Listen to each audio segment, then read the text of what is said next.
Okay, so we're gonna do a siege. All right, this is gangling, which we've already. Yeah, let's go back.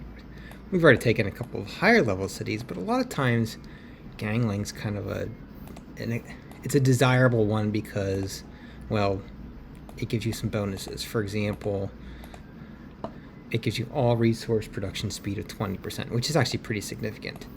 Oh, looks like some of the guys are already starting to show up.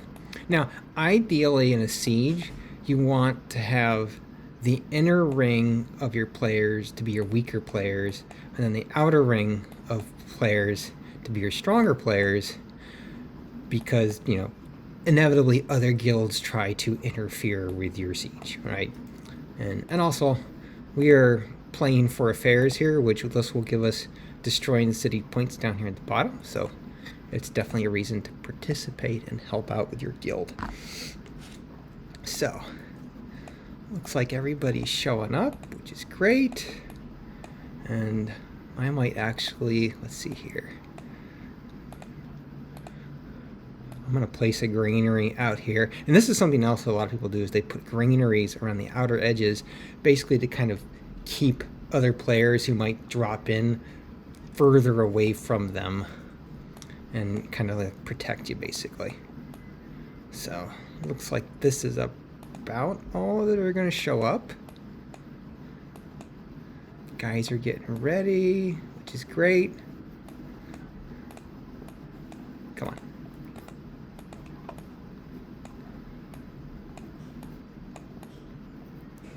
Boy, things are lagging. And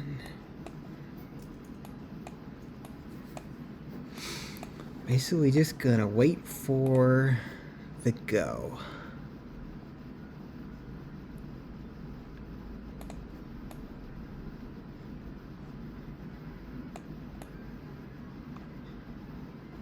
Which, this should be a pretty easy siege.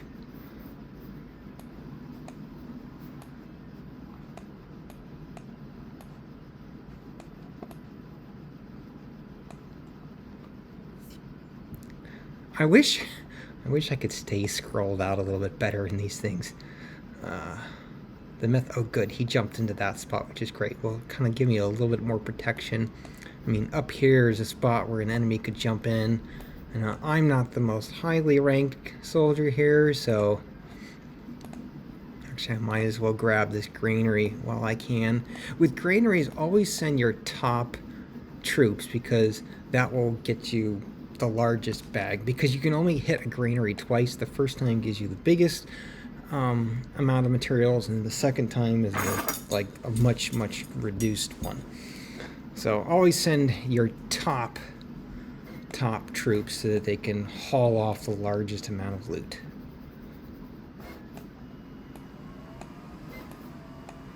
Alright, looks like everybody's pulling in their troops.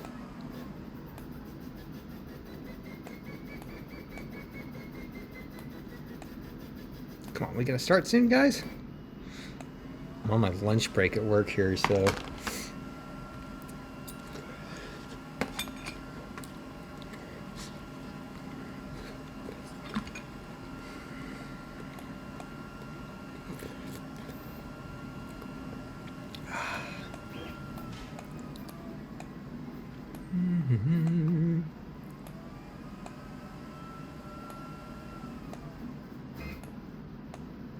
let's see what the chat is saying. YO joined.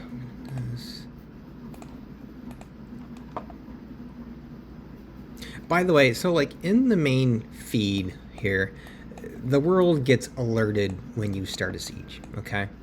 And if you're having difficulty taking a city without like other guilds interfering, one of the things you can do is have like one of your lower ranking players go to like another city, okay, and basically just hit it one time.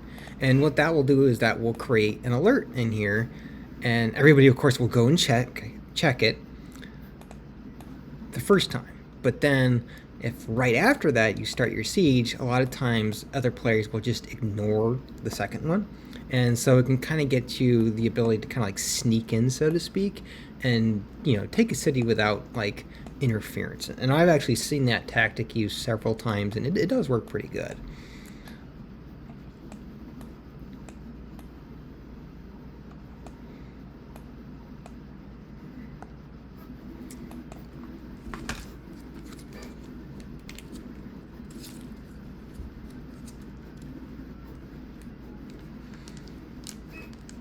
Alright, what are we waiting for?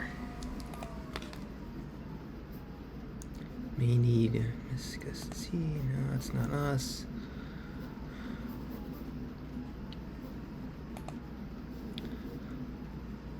Waiting for the bodyguard to come. Okay, that's probably our top player. So our top player here is this guy right here. 2.7 million. He's way above everybody else. And so basically he's able to like kind of protect us from any other players coming in. On this guild right here, they're allied to us, so he's nothing to worry about.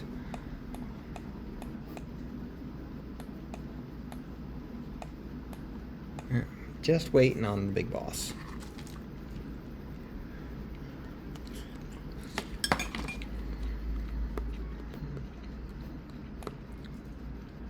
Now, as for like arriving at a siege, I've actually heard different talk about different strategies. Like some guilds like to start the siege and then have everybody show up. Other guilds like to basically kind of amass around the city even a day or two ahead of time and just kind of get their spot. Now, the disadvantage of that is usually other guilds kind of know that you're preparing for a guild or a guild siege. And then, yeah, it increases the likelihood that they will attack you. But, there's pros and cons to both. Actually, you can come up here, and I know we've got a bunch of guys stacked around this city, or we did. They've all moved to the new city. And that was mainly to kind of protect it and keep it from getting retaken, so to speak. So, let's get back over here. Are we ready yet? Yeah, I can see everybody's getting kind of antsy.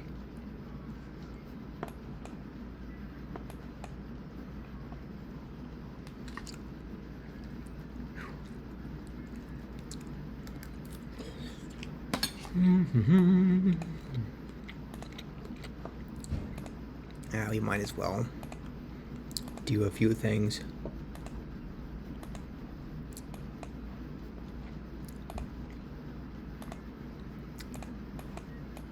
Yeah, one thing about this game, there is always something to do. How's my wall doing? Looks terrible. The last siege that we got, I was down to like 20% of my wall because a bigger player snuck in and attacked.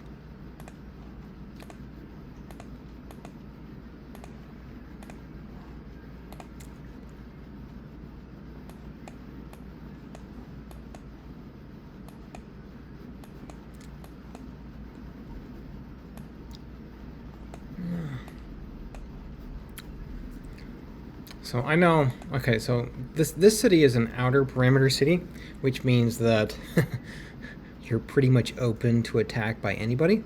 Now, once you take a couple gates and you kind of like own a territory, so to speak, like this city in here, this was a little bit easier to take because you're somewhat protected. No other guilds can come in here because you control all three gates, like we do. Now, however, they can use a secret migration to come in, which you're not going to see that in this siege here, and that's because we're outside of all the walls. There's not going to be any need for a secret migration. But secret migrations, they've only got 5 minutes to do damage, which is enough time.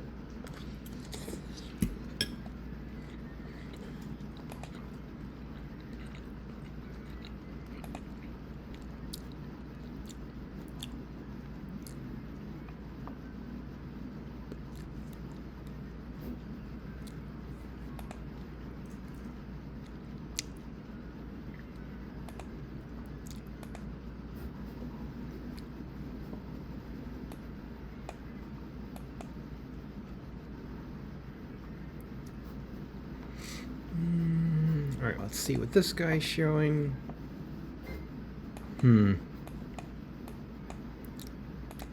Not well. Okay, he's sharing that location because he's kind of close to us, although he's kind of too far away to really be a threat. Oh, here's another granary. Let's go ahead and get resources there. And in the beginning of this game, your wood, your grain, your iron are not resources that you're terribly short on, but once you get further into the game, I mean, it's really hard to keep those resources full.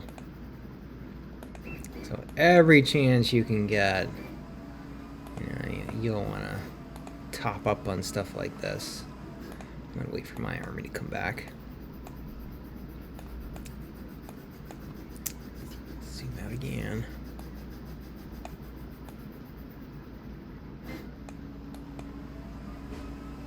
Yeah, we are still waiting on the boss. So, it is midnight, okay, according to the game. And although the sun hasn't set yet. So, for a lot of players, it is midnight because this game is more popular in the East than it is the West.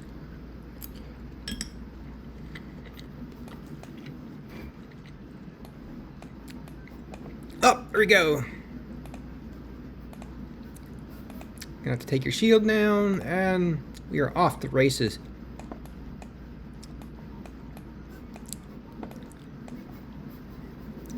Alright, and of course, you don't need to keep your troops in there. Although you can, like, let's say if you got a lot of competition from other guilds that are trying to come in and stop you from the siege, you can definitely do that. Wait a minute, what the heck? Not enough soldiers? What do you mean not enough soldiers? Oh, crap. Okay, yeah, that's right. Last siege, I didn't train enough troops. Which means that in this siege, so here's what I'm going to do. Basically what I'm going to do is eliminate one guy, and unfortunately I am only going to be able to use one army to attack.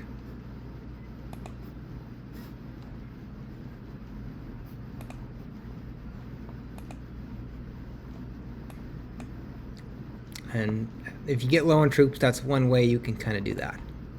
Oh good, here's another ally popped in. That gives me a little more protection. Well, that sucks. I'm not going to get very many points for this with only one army. Because what I'm participating here for is to get points right down here for the affairs. Let's go ahead and speed that up.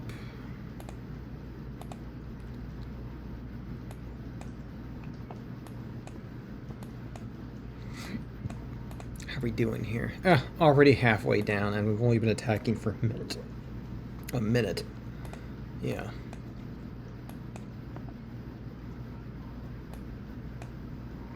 Yeah, we have a lot of power here, and this is kind of a low-ranking city. So, oh, yep, somebody put another granary out here. You kind of get an idea. You got these granaries out here. They kind of form a semi-defensive wall, essentially.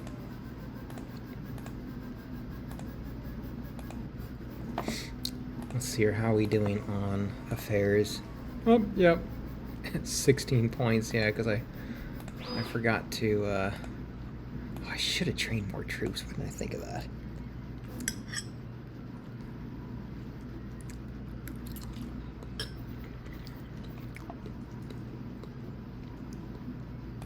Let's see what the chat's saying.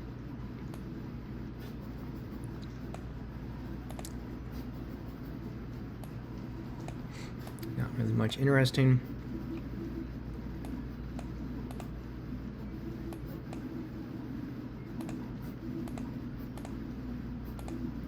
If I get one more below in here.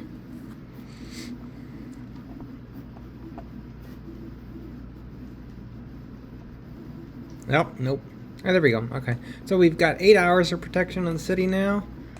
And good job, everybody. So, yeah, there you go. That's a siege for you. And that one went pretty smoothly. Oh, here's the shoe guy. I'm going to throw up my shield, though, because...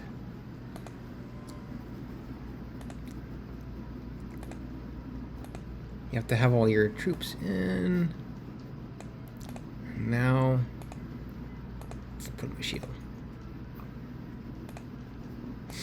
Alright, there we go. Hope you guys enjoyed that and found that helpful.